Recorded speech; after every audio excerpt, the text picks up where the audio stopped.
So for this particular warm-up, we're going to be bringing back some of those skills using rational numbers, and we're going to be combining those like terms and solving an equation. We're reminded here that changing fractions to decimals without permission is rude. And quite frankly, in general, fractions are more precise than decimals anyway, so they are preferable to use because they are more precise. So I take a look at this problem. The first thing I have to do is I notice that this is in parentheses. There's nothing to be done because I've got an n and a variable and a constant. Can't do anything with them. However, it's very important that I notice that I have to distribute this minus sign to everything inside the parentheses. So here we go. Woo! It's so fun to do this. Woo! So that gives me minus n. And then I've got minus -1. Let's just take care of that. Minus a minus, of course, gives us a plus. So this is negative n or minus n plus 1. I'm going to bring everything else down. Plus 2n minus 7 equals 11 on this side. 3n plus 16 on this side. So now I'm going to start boxing and underlining.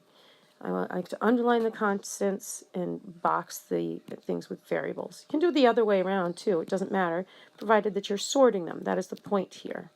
So everything that has a variable, I've boxed.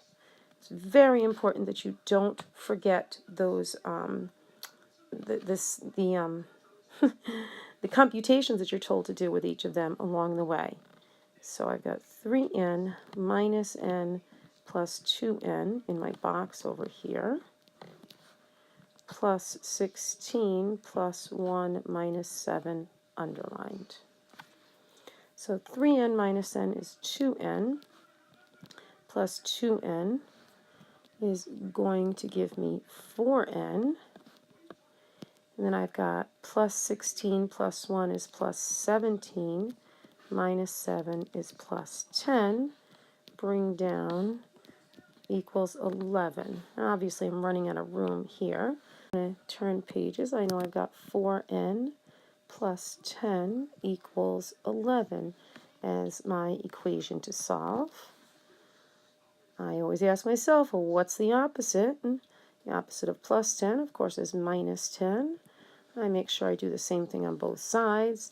Keep my seesaw balanced.